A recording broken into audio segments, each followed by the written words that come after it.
Hello बच्चों, बहुत बहुत नमस्कार। मेरा नाम है शिखर पांडे और आज मैं केमिस्ट्री का एक ऐसा टॉपिक लेके आया हूँ, ऑर्गेनिक केमिस्ट्री का, जिसमें उसकी एप्लीकेशन से बहुत सारी रिएक्शनें होती हैं और बच्चों को बड़ी समस्या आती है उस रिएक्शन में।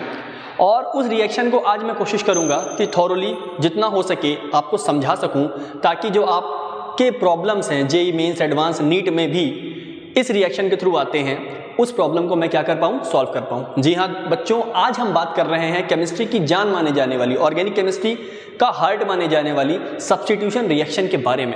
ऑर्गेनिक केमिस्ट्री की बात हो और सब्स्टिट्यूशन की बात ना हो, ऐसा हो नहीं सकता। One of the most famous reaction substitution reaction. ये देखने में जितनी सरल लगती है, एक्चुअली है आसान ही, बट कभी कभी कुछ चीज़ें बच्चों के ऊपर से निकल जाती हैं, कुछ चीज़ें क्लियर नहीं हो पाती हैं। तो मैं आज कोशिश करूंगा कि ये पूरी रिएक्शन आपको अच्छे से समझाऊं, क्लियर करूं और इनकी एप्लीकेशन से जो आगे आगे रिएक्शनें आएंगी उनको भी क्लियर कर सकूं। इस रिएक्शन की खासियत ही यही है।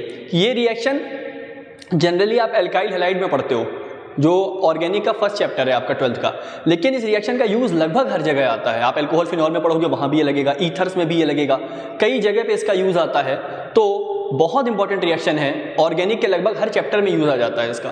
तो हम स्टार्ट करने जा रहे हैं न्यूक्लियोफिलिक सब्स्टिट्यूशन रिएक्शन। ध्यान से देखिए और बने रहिए मेरे साथ। स्टार्ट करते हैं। तो बच्चों सबसे पहले तो मैं बताना चाहता हूँ, देखिए आपके सामने न्यूक्लियोफिलिक सब्स्टिट्यूशन रिएक्शन है। कितने तरह की होती हैं बेटा, देखो ध्यान से। सबसे पहले देखो इसको, ये रही आपकी SN1 और ये रही SN1 डैश, दिख रहा है। एक SN1 होती है और इसी को SN1, इसी की ही एक सब्स्टिट्यूट होती है SN1 डैश, उसके नीचे लिख दिया मैंने, ठीक है।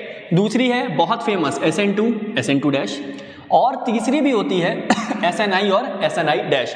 इसका इस्तेमाल बहुत कम है हमारे सिलेबस में। एक रिएक्शन आती है जिसमें इसका यूज आता है, बेसिकली उसको हम कहते हैं डार्जन्स प्रोसेस।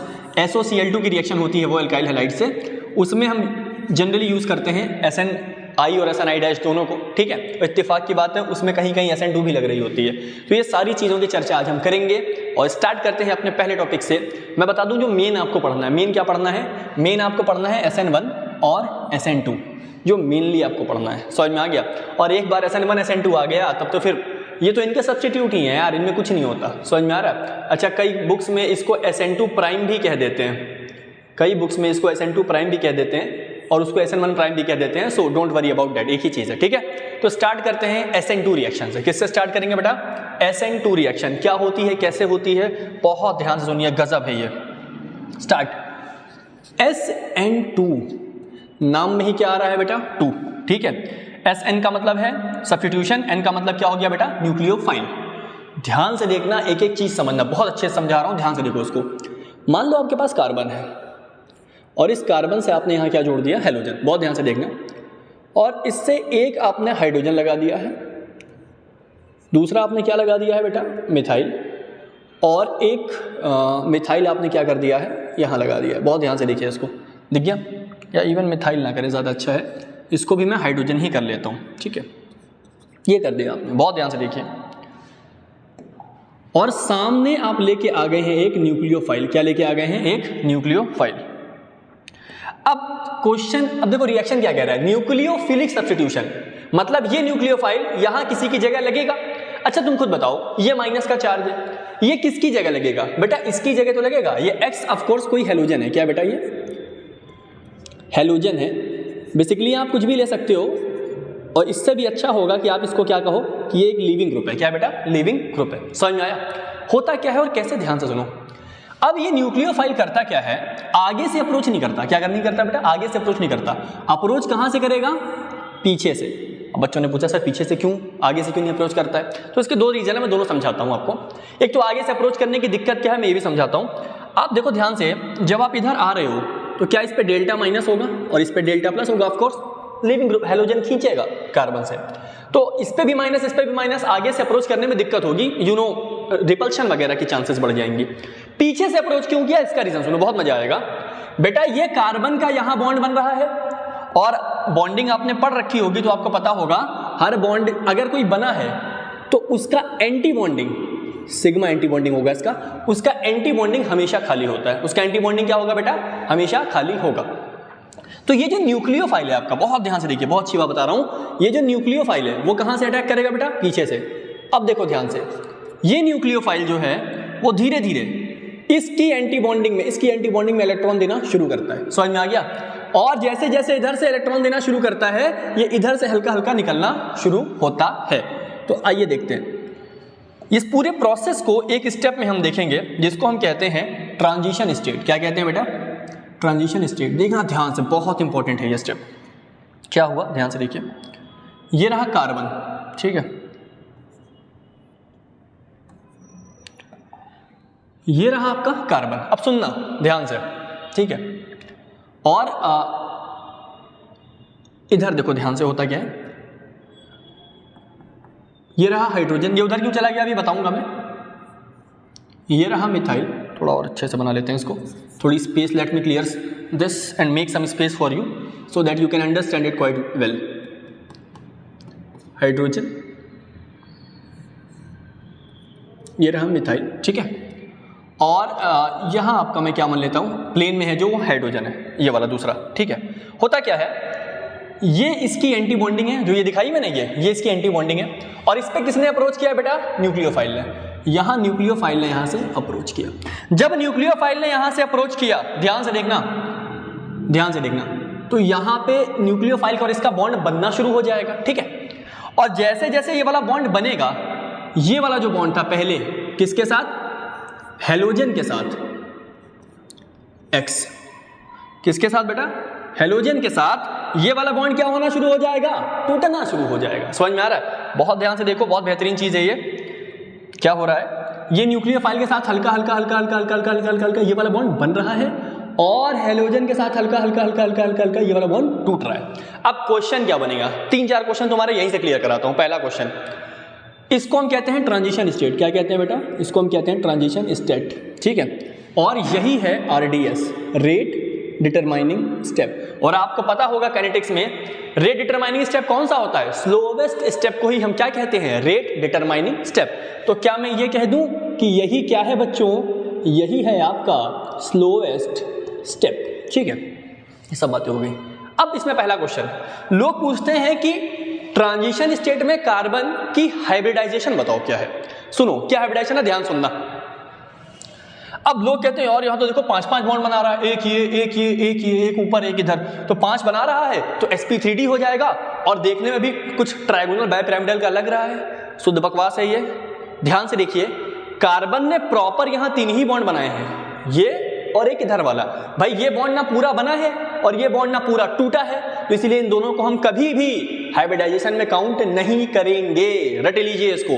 तो आपसे अगर पूछे कोई कि ट्रांजिशन स्टेट में कार्बन की हाइब्रिडाइजेशन क्या है, भैया सीधे सीधे शब्दों में कहना उसको sp2 है, ठीक है।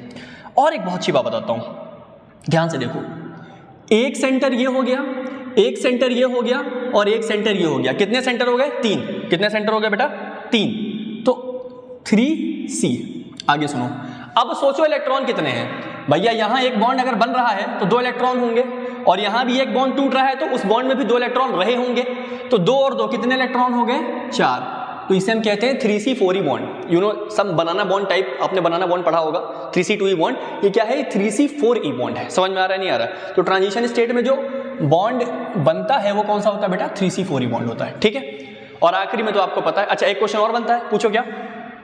कि सर जब ये ट्रांजिशन स्टेट बन रही है तो इसमें ये निकल रहा है लीविंग ग्रुप, तो अगर लीविंग ग्रुप निकल रहा है तो इस पे जो डेल्टा माइनस है, जब ये बॉन्ड टूट जाएगा तो पूरा माइनस आ जाएगा। हाँ, और ये न्यूक्लियोफाइल जो माइनस का था, ये बॉन्ड बना रहा है, तो जो इसका माइनस था वो हल्का कम हो जाएगा, क्योंकि बॉन्ड भी तो बना रहा है ना। तो क्या मैं ये कह सकता हूं कि अगर मैं पोलैरिटी की बात करूं, किसकी बात करूं बेटा? पोलैरिटी की, तो लीविंग ग्रुप की पोलैरिटी क्या हो जाएगी? बढ़ जाएगी, और जो न्यूक्लियोफाइल अटैक कर रहा है प्यारे बच्चों, उसकी पोलैरिटी क्या हो जाएगी? कम हो जाएगी। बहुत अच्छा क्वेश्चन है ये, समझ में आ गया? तो ये 3 कॉन्सेप्ट आपके यहाँ से क्लियर हो गए, समझ में आया? और आखिरी में तो तुम्हें पता ही है, बनने वाले बन जाएंगे और टूटने वाले टूट जाएंगे। तो भैया टूटने वाला कौन है? एक्स ऑफ कोर्स निकल जाएगा एक्स माइनस के फॉर्म में। और बना क्या? अब ये न्यूक्लियोफाइल जुड़ गया, ये रहा कार्बन। समझ में आ रहा है? ध्यान दीजिएगा, न्यूक्लियोफाइल पीछे जुड़ा। कहाँ जुड़ा? पीछे। और ये पूरा स्ट्रक्चर ऐसे का ऐसे ही क्या हो जाएगा? यहाँ पलट जाएगा बच्चों। समझ में आ रहा है? पूरा का, सॉरी थोड़ा सा सही कर लें, ये आपका वेज में लगेगा। पूरा का पूरा स्ट्रक्चर क्या हो जाएगा? ऐसे का ऐसा ही पलट जाएगा, ठीक है। तो आपको ऐसा नहीं लग रहा कि भैया यहाँ पे क्या हो गया, इन्वर्जन हो गया। क्या हो गया? इन्वर्जन। और क्वाइट ऑब्वियस है भाई, इसमें कोई रॉकेट साइंस नहीं है, कोई रॉकेट साइंस नहीं है। क्वाइट ऑब्वियस ही बात है कि अगर अप्रोच पीछे से हो रही है, पीछे वाली एंटी बॉन्डिंग में भरे जा रहे हैं इलेक्ट्रॉन, तो इन्वर्जन ही होगा, कुछ अलग नहीं होगा। पहला कॉन्सेप्ट क्लियर। ये पूरी है आपकी SN2 रिएक्शन। क्या बताई मैंने? SN2 रिएक्शन ये ऐसे होती है। अब इसकी एप्लीकेशन क्या है, कब अच्छी होगी, कब खराब होगी, कब नहीं होगी, ये सब बातें एक एक करके हम डिसाइड करेंगे। ठीक है, पहला पॉइंट क्या समझ में आया आपको? न्यूक्लियोफाइल ने पीछे से इसकी एंटी बॉन्डिंग में अटैक किया, ट्रांजिशन स्टेट बनी 3C4E, और आखिरी में बनने वाला बॉन्ड बन गया, और जो निकलना था वो लिविंग ग्रुप क्या हो गया, बाहर निकल गया। ठीक है, कॉन्सेप्ट क्लियर। दूसरी बात, क्योंकि अटैक पीछे से हुआ है तो क्या हो गया, इन्वर्जन। अब एक बात और, जो इसमें बच्चा गलती करता है, वो कहता है सर ये हाइड्रोजन लगा है बाहर डैश में है, इसको पलट के डार्क में कर लें, और ये वेज वाले को कहाँ कर दें, डैश में कर दें। ऐसी गलती मत करिएगा। समझ में आया आपको? जो बाहर है वो पलट के भी बाहर ही लगेगा। आपने छाता देखा है, छाता अगर ऐसा होता है इस तरह का, तो पलट दो तो ऐसा हो जाएगा। सिंपल वही है। अगर ये बाहर है तो ये घूम के भी कहाँ रहेगा, बाहर ही रहेगा, वो अंदर नहीं आएगा। समझ में आ रहा है? तो इस कॉन्सेप्ट पे बहुत ध्यान रखिए। और दूसरी बात, इन्वर्जन या इनकी बात तो हम बेसिकली तब अच्छे से कर पाएंगे जब हमारा कार्बन कायरल हो। जब हमारा कार्बन कायरल ही नहीं है तो हम कोई इन्वर्जन की बात करते ही नहीं है। वैसे भी क्यों, स्ट्रक्चर पलटेगा, हाँ पलटेगा, लेकिन अगर कार्बन कायरल नहीं है तो फिर आप R और S निकाल ही नहीं पाओगे, तो कोई मतलब नहीं, उसमें हम स्टीरियोकेमिस्ट्री नहीं घुस लेते हैं। तो आप देखिए ध्यान से, ये कार्बन कायरल है ही नहीं, अबे दो HR है, कोई मतलब ही नहीं बनता कायरल होने का। समझ में आ रहा? तो ये कॉन्सेप्ट आपका पूरी तरह से मैंने क्लियर कर दिया। इन्वर्जन होता है, ट्रांजिशन स्टेट बनती है। ठीक है, अब आते हैं इसकी अलग बात पे, काइनेटिक्स के। किसकी बात पे आते हैं? अब आते हैं कि इसकी काइनेटिक्स के बारे में कुछ बात करिए, कैसे होती है, क्या होती है। तो आप ध्यान से देखिए, अगर मैं इसकी काइनेटिक्स की बात करूं तो ये बताओ मेरे को, देखो ध्यान से, ये रेट डिटरमाइनिंग स्टेप है, ये आपका RDS है कि नहीं है, बताओ। तो RDS में जरा मुझे ये बताओ कि कौन कौन इन्वॉल्व है। देखो भाई, न्यूक्लियोफाइल भी इन्वॉल्व है, और ये जो सबस्ट्रेट था, ये सबस्ट्रेट और ये न्यूक्लियोफाइल, दोनों के दोनों इन्वॉल्व हैं कि नहीं है? अगर हैं तो बहुत ध्यान से देखना, रेट बराबर क्या हो जाएगा, K, और कौन, न्यूक्लियोफाइल, और कौन बेटा, बोलो, सबस्ट्रेट। ये दोनों के दोनों क्या हो जाएंगे, बोलो बच्चों, इसमें इन्वॉल्व हो जाएंगे। तो अब आपको इतनी जो काइनेटिक्स आती है, पावर 1 है, पावर 1 है, तो ऑर्डर कौन सी हो जाएगी, ये एक बहुत ही खूबसूरती के साथ कौन सी ऑर्डर रिएक्शन है, सेकेंड ऑर्डर रिएक्शन है। पहली बात। अच्छा, आपने एक बात और गौर करिए, कहने को तो सेकंड ऑर्डर है, लेकिन क्या ये एक ही स्टेप में नहीं हो रही है? सोचो, सिर्फ यही तो स्टेप हुआ है। इस स्टेप के इधर आओगे तो रिएक्टेंट है, इस स्टेप के उधर जाओगे तो क्या मिल गया, प्रोडक्ट मिल गया। तो ये सिंगल स्टेप रिएक्शन है। क्या है? सिंगल स्टेप रिएक्शन है। तो अगर ध्यान से देखो, अगर मैं इसकी बात करूं मॉलिक्यूलरिटी की, तो वो 1 होगी। क्या होगी बेटा? मॉलिक्यूलरिटी 1 है, भले ऑर्डर क्या होगा, 2 होगा। मॉलिक्यूलरिटी क्या होगी दोस्तों? 1 होगी। इसका मतलब मैं बहुत ही गर्व के साथ बोल सकता हूं कि ये कौन सी स्टेप रिएक्शन है, यह सिंगल स्टेप रिएक्शन। कौन सी स्टेप है? सिंगल स्टेप रिएक्शन है। ये तो मैंने बात कर ली इसकी काइनेटिक्स के बारे में। किसके बारे में बात कर ली? काइनेटिक्स के बारे में। क्यों ना इसकी एनर्जेटिक्स के बारे में भी बात करी जाए। एनर्जेटिक्स मतलब ग्राफ वगैरह। आइए अब हम बात करेंगे इसके एनर्जेटिक्स के बारे में। तो जब मैं इसका ग्राफ बनाता हूँ ना, आपको जानकारी के लिए बता दूँ, ये सारी रिएक्शन एक्सोथर्मिक होती हैं। सब्स्टिट्यूशन रिएक्शन जितनी होती हैं सब एक्सोथर्मिक होती हैं। तो जब मैं इसका ग्राफ बना रहा हूँगा तो ये कुछ ऐसा बनेगा, ये ऐसा। समझ में आ गया? ऑफ कोर्स ये एनर्जी है और ये समय है रेट का। ठीक है, शुरुआत में क्या रहा होगा बेटा? ये दिख रहा है, ये रहा होगा Rx और प्लस न्यूक्लियोफाइल। ऑफ कोर्स ये आपके क्या है? रिएक्टेंट। ये जो आपको दिख रहा है ये चीज़, ये होती है ट्रांजिशन स्टेट। क्या होती है बेटा? Transition state. मतलब यहाँ पे क्या होगा? यहाँ पे कार्बन का बॉन्ड बन रहा होगा न्यूक्लियोफाइल से और टूट रहा होगा X से। इधर आपका H और इधर क्या मान लो, मिथाइल। ये आपका ट्रांजिशन स्टेट। समझ में आ गया? और आखिरी में बनने वाले बन जाएंगे, न्यूक्लियोफाइल पीछे से जुड़ जाएगा और आपका ऑफ कोर्स लिविंग ग्रुप क्या हो जाएगा? बाहर निकल जाएगा। ये इसका प्रॉपर क्या है? ग्राफ है। इसमें ये क्या है? प्रोडक्ट है और वो क्या था? ये आपका था रिएक्टेंट। अब प्यारे बच्चों सुनना मेरी बात, रिएक्शन कब जल्दी होगी? अच्छा, रिएक्शन जल्दी होने का मतलब क्या है? कितनी जल्दी रिएक्टेंट से प्रोडक्ट तक पहुंचेगी।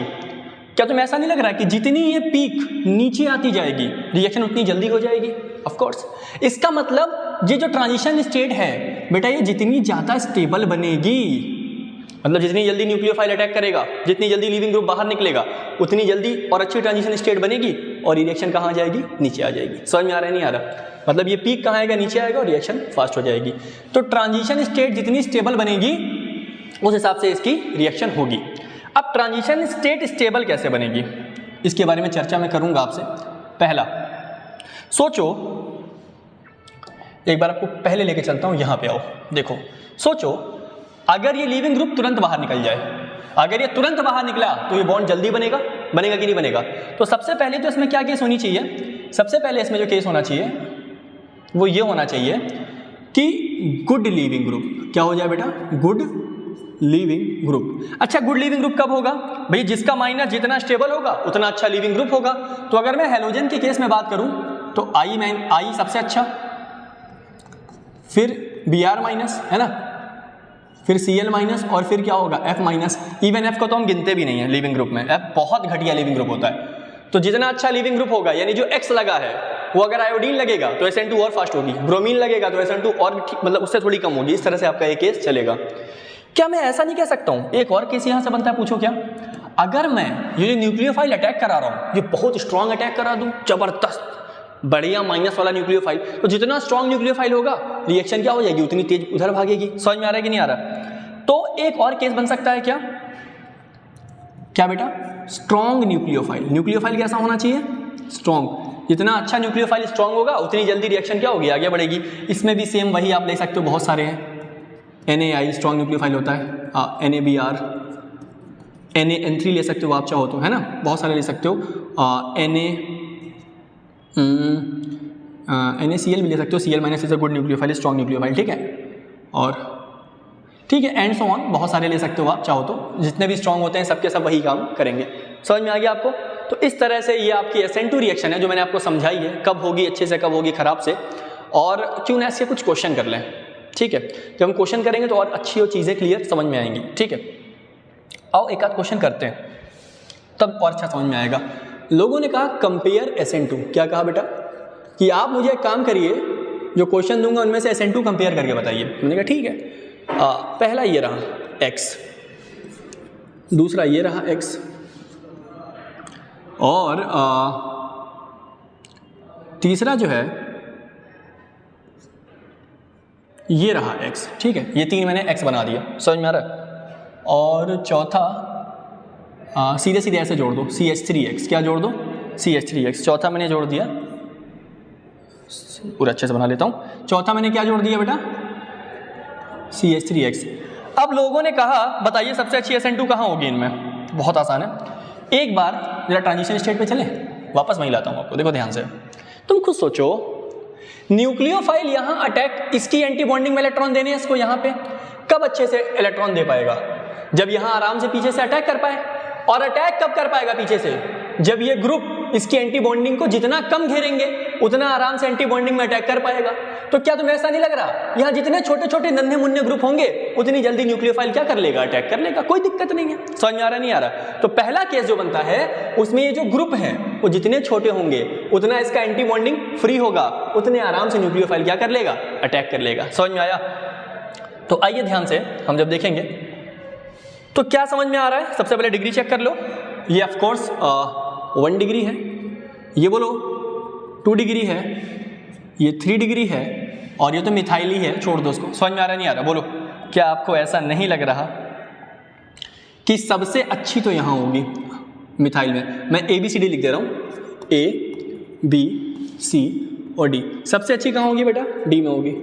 दूसरे में आइए, अभी मैं लीविंग ग्रुप सेम ही मान रहा हूँ सब में, ठीक है। दूसरे में आइए 3, इसके बाद सबसे अच्छी कौन सी होगी? सबसे कम यहाँ पे है क्योंकि ये 1 डिग्री है, इसके बाद A में होगी।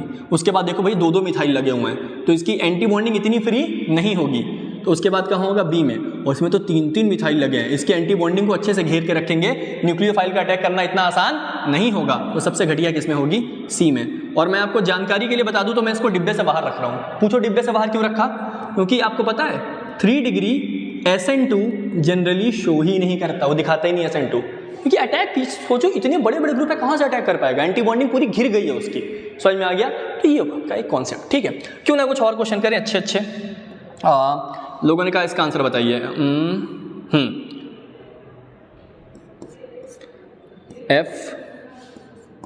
FCl, मतलब बहुत आसान क्वेश्चन है ये तो, मतलब अभी तो मैं केवल बेसिक क्वेश्चन करा रहा हूँ आपको। और I, अब ये सब के सब 2 डिग्री हैं। लोगों ने कहा बताइए इनमें कौन SN2 अच्छी कराएगा। तो क्या आपको दिख रहा है इस बार ये लीविंग ग्रुप अच्छा है, फिर ये और फिर ये, तो आपका ऑर्डर भी ऐसा हो जाए। भाई जल्दी निकलेगा ना न्यूक्लियोफाइल, समझ में आ रहा है। ये लीविंग ग्रुप सबसे अच्छा है, उसके बाद ये, फिर ये। क्यों? ये सबके सब क्या हैं? 2 डिग्री हैं। तो अब आपको आंसर किससे करना पड़ेगा? कुछ और सोचना पड़ेगा ना। तो चेंज किस में हो रहा है? लीविंग ग्रुप में। जितना अच्छा लीविंग ग्रुप होगा उतनी जल्दी न्यूक्लियोफाइल अटैक करेगा, उतनी जल्दी ग्रुप बाहर हो जाएगा, ट्रांजिशन स्टेट क्या बनेगी? कम बनेगी। ठीक है, डन। और कुछ क्वेश्चन करते हैं। जैसे मानिए मैंने ये ले लिया, हाँ, X ये 1 डिग्री हो गया, और ऑफ कोर्स ये 2 डिग्री हो गया X, और ये हो गया, रुक जाओ, क्यों ना इसको ऐसा ले लें, X, और ये हो गया। ठीक है, अब इनमें SN2 कौन करेगा? अच्छी सोचने वाली बात है, ध्यान से देखिए। अब ये तो आपका है 1 डिग्री, ये है 2 डिग्री। अब ये है तो एक हिसाब से देखो तो 1 डिग्री, लेकिन ये जो ग्रुप देख रहे हो ये वाला, आपको पता है ये ग्रुप क्या करेगा? -I लगा के इंडक्टिव से खींचता है, और अगर इंडक्टिव से खींचेगा तो इसके एंटी बॉन्डिंग को क्या कर देगा? सिग्मा एंटी बॉन्डिंग को और फ्री कर देगा, क्योंकि इलेक्ट्रॉन किधर जा रहे हैं? इधर जा रहे हैं। समझ में आ रहा है नहीं आ रहा? तो जब इसका एंटी बॉन्डिंग फ्री हो जाएगा तो यहाँ पे न्यूक्लियोफाइल का अटैक क्या हो सकता है? और आराम से हो सकता है। क्यों? इलेक्ट्रॉन अपोजिट डायरेक्शन में जा रहे हैं, तो यहाँ पे अटैक इजीली करा सकते हो। समझ में आया? तो इस बार इसका आंसर क्या होगा? ऐसा और कैसा? ऐसा हो जाएगा। समझ में आ रहा है? बहुत आसान चीज़ें, एक चीज़ हम कंसीडर करेंगे। तो इस प्रकार से ये पूरी खत्म हुई। अब एक और बात सुनो, तुमको बताना चाहता हूँ, थोड़ा सा ध्यान से देखो। मान लो तुम्हारे पास ये है, क्या है? देखो ध्यान से, CH2 double bond CH single bond CH2X। लोगों ने कहा SN2 कराइए, तो बहुत आसान है, SN2 में है ही नहीं कुछ। क्या भाई? सबको पता है इसका एंटी बॉन्डिंग खाली है, तो जो आपका न्यूक्लियोफाइल है वो अटैक करेगा, और अटैक करके क्या कर देगा? अटैक करेगा यहाँ से, और इनकी बॉन्डिंग में अटैक करके इसको बाहर कर देगा। जब बाहर करेगा तो बेटा प्रोडक्ट देखना, CH2 double bond CH single bond CH2, और क्या आ गया? न्यूक्लियोफाइल आ गया। एक तो ये केस है। लोगों ने कहा, अब मेरी बात सुनना, यहाँ बहुत अच्छा कॉन्सेप्ट बता रहा हूं, क्या ऐसा नहीं हो सकता कि ये जो इसका एंटी बॉन्डिंग खाली है, अब ये कहने को तो पाई बॉन्ड है, पाई के इलेक्ट्रॉन होते हैं लूज, इसीलिए हम इनको करते हैं यूज, क्योंकि एल्कीन खुद एक न्यूक्लियोफाइल है। सोचना, खुद एक न्यूक्लियोफाइल है, तो इस न्यूक्लियोफाइल जो बाहर से आ रहा है उसके आने से पहले ही अगर यही इसकी एंटी बॉन्डिंग में इलेक्ट्रॉन दे दे तो, सोच रहे हो, अगर यही इसकी एंटी बॉन्डिंग में इलेक्ट्रॉन दे दे तो क्या होगा? तो ऐसा बनेगा, देखो ध्यान से। तो अब न्यूक्लियोफाइल यहां तो अटैक कर नहीं पाएगा, क्यों? क्योंकि इसने इलेक्ट्रॉन इसको क्या कर दिए हैं? पहले से ही दे दिए हैं। तो ऐसे में क्या होता है, क्या आपको पता है ये भी बॉन्ड बना है, तो इसका पाई बॉन्ड है, तो पाई एंटी बॉन्डिंग खाली होगा, तो न्यूक्लियोफाइल अब यहां अटैक नहीं करेगा।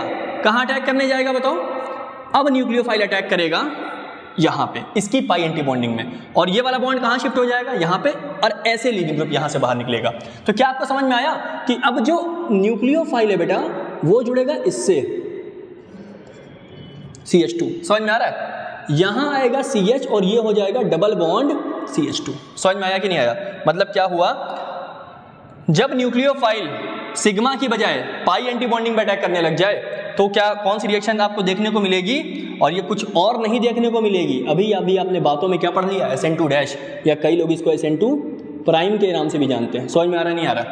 तो क्या आपको ऐसा नहीं लग रहा है कि रिएक्शन कब होगी? ये रिएक्शन तब होगी बेटा SN2 डैश वाली, SN1 डैश भी ऐसी होती है। SN2 डैश वाली रिएक्शन तब होगी जब आपके पास कोई एलाइलिक हैलाइड हो। क्या हो बेटा? एलाइलिक पोजीशन लिख दो, एलाइलिक पोजीशन हो, तो उस पे SN2 भी हो सकती है और SN2 डैश भी हो सकती है। ज़्यादा चांसेस उस समय में SN2 डैश होने की होती हैं। क्यों? सोचो ना, कोई घर के बाहर से आके इलेक्ट्रॉन देगा और किसी के पास घर में ही पड़े हैं इलेक्ट्रॉन, तो घर वाले से जल्दी ले लेगा ना, इसी वजह से SN2 डैश जल्दी होती है SN2 से। डन, आसान चीज़ें हैं, कुछ ऐसा टफ नहीं है। इसमें और भी बहुत सी रिएक्शन होती हैं, बहुत सी एप्लीकेशन होती हैं, जैसे PCl5 से रिएक्शन करा दो, PCl3 से करा दो, डार्जन प्रोसेस, फ्रिंकलस्टीन, स्वार्ट्स, एक एक करके इनकी स्टडी हम आगे करेंगे। लेकिन फिलहाल तो हम लोग का मुद्दा SN1 SN2 है, उनको अच्छे से समझ ले। फिर तो अगर एक बार आपको रिएक्शन ही समझ में आ गई तब तो एकदम पानी की तरह चलता है भाई, बहुत आसानी से सारे कर लोगे आप, ठीक है। तो पहले हम रिएक्शन को अच्छे से समझते हैं। अगला है महा इंपॉर्टेंट SN1। क्या है बेटा? SN1 तो क्वाइट ऑब्वियस है, आपको पता ही है, उससे अलग होगा। SN1 में एक चीज जान लेना बस, क्या मैं बता ही दे रहा हूं बस, है ना, सुन लो। क्या जानना है इसमें? क्या हुआ SN2 में? Carbon hydrogen hydrogen leaving group, nucleophile पीछे से आके अटैक किया एंटी बॉन्डिंग में, और तब क्या हुआ? लिविंग ग्रुप बाहर निकला। SN1 में क्या होता है? न्यूक्लियोफाइल के अटैक करने से पहले ही कौन बाहर निकल जाता है? लिविंग ग्रुप बाहर निकल जाता है। SN2 दोबारा बता रहा हूं, ध्यान सुनना। SN2 में न्यूक्लियोफाइल अटैक करने के बाद लिविंग ग्रुप निकलेगा, SN1 में न्यूक्लियोफाइल के अटैक से पहले लिविंग ग्रुप बाहर निकलेगा। समझ में आ गया? अब आओ, अगर समझ में आ गया तो बेसिकली होता क्या है इसमें, ध्यान से देखो। कार्बन, मैं वेरी डेस्ट नहीं बना रहा हूं, सिंपली ऐसे बता रहा हूं, CH3, और यहां भी मान लो क्या है CH3, और यहां क्या आ गया X, ठीक है। ध्यान से देखिएगा, ध्यान से। अब सुनो, मान लो तुम्हारे पास यहां पे क्या है बेटा? कोई न्यूक्लियोफाइल है। क्या है? कोई न्यूक्लियोफाइल। बहुत ध्यान सुनना।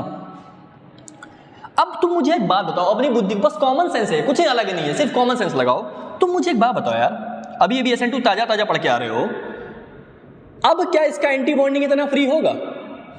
अभी अभी तुमको बताया SN2 में 3 डिग्री में SN2 हो ही नहीं पा रही थी। क्यों? सोचो, 3 विशाल राक्षसी बड़े बड़े ग्रुप लगे हुए हैं, ये घेर के रखेंगे भाई, ये न्यूक्लियोफाइल के अटैक को होने नहीं देंगे। अगर नहीं होने देंगे तो जाहिर सी बात है कुछ जुगाड़ अपना बैठाना पड़ेगा, क्योंकि सब्स्टिट्यूशन तो करना है। तो हम क्या करते हैं कि पहले ही इसको क्या कर देते हैं? लीव करा देते हैं। क्या करा देते हैं? लीव करा देते हैं with the help of solvent, polar protic solvent. अभी सॉल्वेंट के बारे में चर्चा मैं अलग से करूंगा एक साथ, ठीक है। फिलहाल तो अब ये जानो, तो जब आपने इसको लीव कराया तो हुआ क्या? बहुत गौर से सुनना। जब लीव कराओगे तो पूरी दुनिया जानती है क्या बन जाएगा, बोलो भाई। यहां बनेगा एक कार्बोकटायन। क्या बन जाएगा? कार्बोकटायन, जिसका एक पी ऑफ कोर्स क्या होता है? पूरा का पूरा खाली होता है। अगर कार्बोकटायन बन गया तब तो कोई दिक्कत ही नहीं है, फिर तो न्यूक्लियोफाइल अटैक करेगा ही। अब तुम एक बात बताओ, क्या तुम्हारे पास यहां 2-2 रास्ते नहीं दिख रहे हैं? कितने? 2-2। या तो न्यूक्लियोफाइल इधर से अटैक कर दे, बोलो, और या तो न्यूक्लियोफाइल इधर से अटैक कर दे। 2-2 संभावनाएं बन रही हैं, ध्यान सुनिएगा। तो जब न्यूक्लियोफाइल ने मान लो इधर से अटैक किया तो ये SN2 जैसी तो हो रही है, इधर से अटैक कर रहा है। तो जब इधर से अटैक किया तो क्या बन गया? CH3, ध्यान से देखिए, CH3, और यहां कौन जुड़ गया? न्यूक्लियोफाइल। तो ये क्या हो गया बच्चों? ये तो हो गया इन्वर्जन। और अगर इधर से अटैक किया तब क्या होगा बताओ? C मिथाइल और X, ये क्या हो गया? ये तो हो गया प्यारे बच्चों रिटेंशन। क्या हो गया? रिटेंशन। अब लोग परेशान, सर इन्वर्जन भी रिटेंशन भी? ऐसा ही होता है, यही तो खूबसूरती SN1 की है। इसमें इन्वर्जन भी होगा, रिटेंशन भी होगा। समझ में आ रहा है कि नहीं आ रहा? अब बच्चों ने कहा समझ गए सर हम, 50-50% दोनों हो जाएगा, आधा इन्वर्जन आधा रिटेंशन। तो प्रोडक्ट क्या मिलेगा? टोटली रिटेंडेड ही प्रोडक्ट मिलेगा, ना ज्यादा इधर ना ज्यादा उधर। ऐसा होता नहीं है, मैं आपको बताऊं तो। समझ में आ रहा है? हाँ, वो बात आपकी सही है कि 50% इधर गया, 50% इधर गया। अब क्वेश्चन आता है कि in SN1 following takes place, 100% inversion, wrong, क्योंकि वो SN2 में होता है। 100% रिटेंशन, रॉन्ग, 100% तो नहीं हो रहा है। 50-50% और डी ऑप्शन देगा 51% या 52%, ऐसा कुछ भी, 50 से ऊपर। 52% इन्वर्जन, 48% रिटेंशन। बच्चा कहता है यार सी वाला लगाओ, 50-50% है। मैं आपको बताना चाहता हूं ये डी सही है। इसमें सही आंसर क्या है? डी। ऐसा क्यों? सुनो ध्यान से। कहने को तो ये 50-50% हो रहा है, सही बात है, कोई दिक्कत नहीं है कि इसमें आधा इन्वर्जन होगा और आधा क्या होगा? रिटेंशन होगा। लेकिन मैं आपको यहां बताना चाहता हूं, यहां पे जो ये दिख रहा है रिटेंशन, इसका परसेंट ज्यादा होता है। क्या ज्यादा होता है इसका परसेंटेज प्रोडक्ट क्या होगा बच्चों? ज्यादा होगा। ऐसा क्यों? सुनो, इस वजह से बता रहा हूं ऐसा क्यों होता है, ध्यान सुनना। तो मुझे एक बात बताओ, यहां पे सॉल्वेंट है, आप जीओसी पढ़ चुके होंगे। जीओसी में आपको पता है कि अगर मैं प्लस माइनस में तोड़ रहा हूं, किस में तोड़ रहा हूं? ऑफ कोर्स यहां से एक्स माइनस बाहर निकाल देना। अगर मैं प्लस माइनस में तोड़ रहा हूं तो मुझे प्रोटिक सॉल्वेंट की जरूरत पड़ती है। क्यों? 2 क्लीवेज होते हैं, एक होता है होमोलिटिक, एक होता है हेट्रोलिटिक। होमोलिटिक या तो भाई गैस फेज में होता है या नॉन पोलर सॉल्वेंट में होता है। लेकिन इलेक्ट्रोलाइटिक के लिए क्या आपको पता है, आपको पोलर सॉल्वेंट चाहिए, पोलर सॉल्वेंट, तभी वो प्लस माइनस में टूटता है, वरना नहीं टूट पाता है। और खास तौर से पानी, आपको पता है NaCl, Na प्लस और Cl माइनस, वो एक लैटिस एनर्जी से बंधे हुए रहते हैं, ठीक है। और मैंने ये पढ़ा था कि न्यूयॉर्क सिटी में एक दिन में जितनी बिजली का पावर खर्च होता है उतनी पावर लगेगी Na प्लस को Cl माइनस को अलग करने के लिए। सोचो कितनी ज्यादा लैटिक एनर्जी है। And now feel the power of water. पानी में NaCl डालोगे तुरंत चटपट अलग हो जाता है, Na अलग Cl माइनस अलग, Na प्लस अलग Cl माइनस अलग। सोचो पानी की पावर को, वाटर कितना जबरदस्त सॉल्वेंट है कि वो इतनी हाई लैटिक एनर्जी को चुटकियों में अलग कर देता है। समझ में आ रहा है? इसीलिए कभी भी बॉन्ड को, अभी अगर आप अब तक नहीं पता था तो अब सुन लीजिए, किसी भी हेटेरोलिटिक क्लीवेज में, हेटेरोलिटिक क्लीवेज क्या है, प्लस माइनस में टूटना, होमोलिटिक रेडिकल रेडिकल, अपना इलेक्ट्रॉन लेके चले जाना।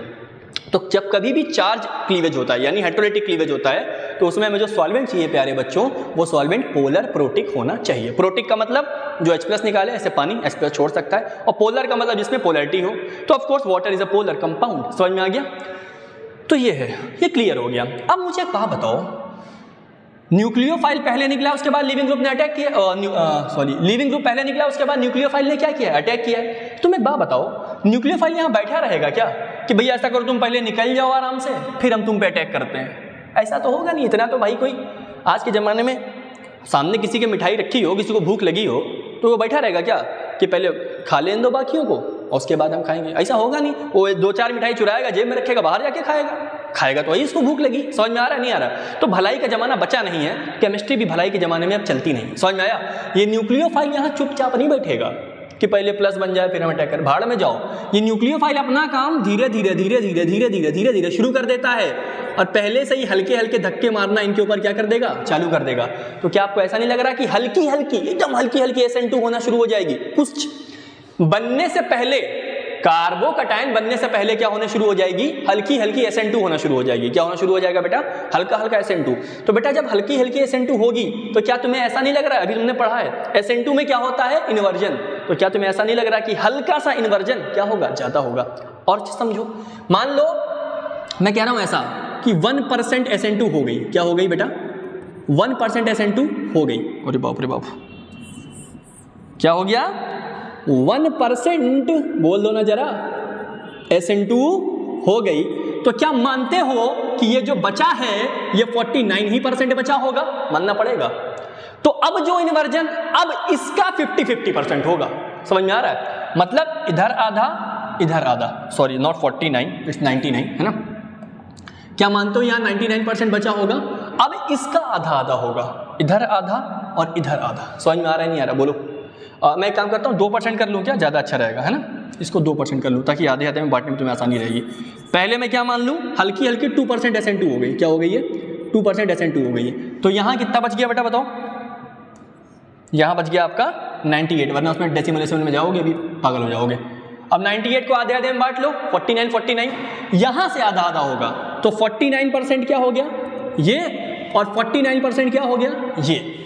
लेकिन तुम भूल रहे हो, क्या 2% SN2 पहले नहीं हो चुकी है? तो ये जो इन्वर्जन है ये टोटल कितना हो गया, 2% प्लस 49% बराबर क्या हो गया, बोलो ना, बराबर हो गया 51%। नहीं समझ में आया क्या? क्यों? 2% रिटेंशन तो पहले ही हो चुका है ना, SN2 तो रिटेंशन, सॉरी 2% इन्वर्जन तो पहले ही हो चुका है ना, SN2 तो इन्वर्जन कराएगा ही। तो 49 और +2 कितना हो गया, 51%। So this is the classical SN1 reaction. और सुनो, क्या ऐसा हमेशा रहेगा? अब क्वेश्चन ये आता है कि आप इसको कम कब कर सकते हो, आप इसको कम कब कर सकते हो? तो ध्यान से देखो, सोचो, तुम खुद बताओ, ये कटायन देख रहे हो, कार्बोकटायन, ये जितना ज्यादा स्टेबल बनेगा उतनी जल्दी रिएक्शन कहां भागेगी, इधर ट्रांजिशन स्टेट की तरफ भागेगी। तो उतना ज्यादा पीछे से अटैक क्या होगा, कम होगा। समझ में आ रहा है कि नहीं आ रहा? तो कार्बोकटायन जितना स्टेबल बन रहा होगा, पीछे जितना स्टेबल बन रहा होगा उतनी जल्दी बनेगा। तो पीछे से धक्के, यानी पीछे से जो न्यूक्लियोफाइल अटैक कर रहा है वो उतना क्या करेगा, धीमा अटैक करेगा, उतना कम अटैक करेगा। तो ऐसे केस में ये और ये, इनकी परसेंट आपस में लगभग बराबर होने की चांस हो जाएगी। लेकिन ये फैक्ट है कि हमेशा कुछ परसेंट इन्वर्जन ज्यादा ही होता है, किससे, रिटेंशन से। समझ में आ गया? एक आध केस और बताना चाहूंगा इसमें मैं आपको। जैसे इसमें लोग कहते हैं कि कार्बोकटायन जितना स्टेबल बनेगा रिएक्शन उतनी अच्छी होगी। हाँ, ये कॉन्सेप्ट ठीक है, लेकिन फिलॉसफी एक्चुअली में रिएक्शन की है नहीं। ठीक है, जैसे कि अब मैं आपको बताना चाहता हूं, अब पहले थोड़ी सी काइनेटिक्स देख लेते हैं इसकी, है ना, उसके बाद जब क्वेश्चंस करेंगे ना तो एक साथ ही उसकी चर्चा करेंगे। काइनेटिक्स के बारे में अगर मैं बात करूं तो जो इसका रेट है वो के, ध्यान से देखो, क्या ये ट्रांजिशन स्टेट है? हाँ। तो क्या यही आरडीएस होगा? हाँ। क्या यहाँ कहीं न्यूक्लियोफाइल आया है? नहीं आया, देख चेक कर लो, कहीं न्यूक्लियोफाइल नहीं है। तो इसका जो रेट है ना वो के और केवल किस पे डिपेंड करता है? सबस्ट्रेट पे। समझ में आया? अब सुनना जो बोल रहा हूं, लोग कह देते हैं ये फर्स्ट ऑर्डर है, ये फर्स्ट ऑर्डर होती नहीं है, ये स्यूडो फर्स्ट ऑर्डर है। क्या है? स्यूडो फर्स्ट ऑर्डर है। देखो ध्यान से, क्यों बेटा? ये प्लस में अपने आप तो टूटा नहीं होगा, इसकी मदद किसने करी होगी? इस इंसान ने, जो कि कौन है? सॉल्वेंट। तो ऐसा होता है, ध्यान से देखो, तो इसमें एक्चुअली होता सॉल्वेंट भी है, जो ऑफ कोर्स क्या होगा? पोलर प्रोटिक सॉल्वेंट होगा।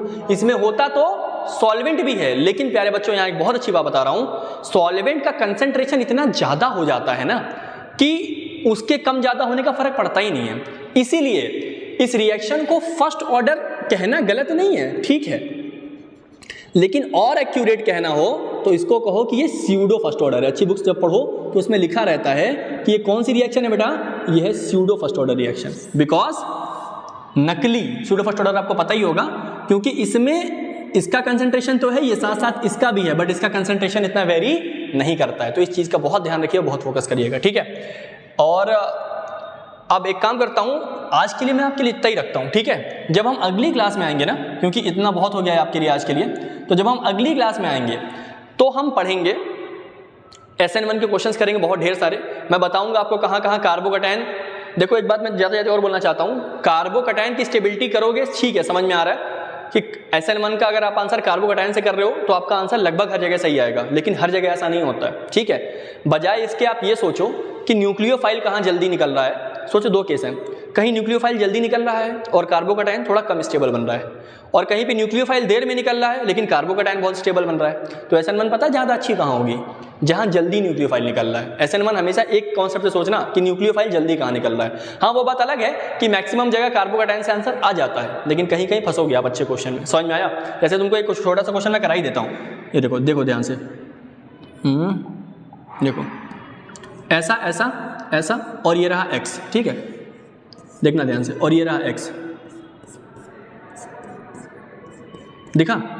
अब मेरी बात सुनना, अब इनको बाहर निकाल दो और इनको बाहर निकाल दो, यहाँ कार्बोकैटायन, यहाँ कार्बोकैटायन। देखो इसके 3 3 6 3 9, कितने अल्फा एच है बेटा? 9 अल्फा एच, और इसके कोई अल्फा एच नहीं है, कोई अल्फा एच नहीं, कोई 0 अल्फा एच। तो कार्बोकैटायन कौन सा ज्यादा अच्छा है? ये वाला। लेकिन तुमको बताऊं SN2 इसमें ज्यादा अच्छी होगी। क्यों? यहाँ और बड़े बड़े और भारी भारी ग्रुप हैं जो इसकी एंटी बॉन्डिंग को क्या करेंगे? रिपेल करेंगे, और रिपेल करने से ये वाला ग्रुप क्या होगा? जल्दी बाहर निकल जाएगा। समझ में आया? तो अगली क्लास में इसके बारे में बहुत चर्चा करेंगे विस्तार से। हम लोग सॉल्वेंट की चर्चा करेंगे कि SN2 में पोलर एप्रोटिक सॉल्वेंट क्यों लेते हैं। ब्रिजहेड की चर्चा करेंगे, उन जगहों को देखेंगे जहां ना SN1 हो सकती है ना SN2 हो सकती है। उन जगहों को भी देखेंगे जहां जहां डिलेड SN1 होती है, बहुत देर में SN1 होती है। समझ में आया? सारी चर्चा हम एक एक करके करेंगे, ढेर सारे क्वेश्चन करेंगे, और उसके बाद इनकी एप्लीकेशंस को भी डिस्कस करेंगे। आज के लिए आप इतनी चीज को पहले पढ़ लें कि SN1 कैसे होती है, SN2 कैसे होती है। अगर आपको ये आ गया SN1 SN2 होती कैसी है, इसके पीछे की फिलॉसफी समझ में आ गई, तब तो भाई एकदम पानी की तरह चलता है। इसकी एनर्जेटिक्स के बारे में भी हम अगली क्लास में डिस्कस करेंगे। आज सिर्फ आप इतना पढ़ें, ये आपको होमवर्क है। तब तक के लिए थैंक यू, बने रहिए हमारे साथ। Thank you.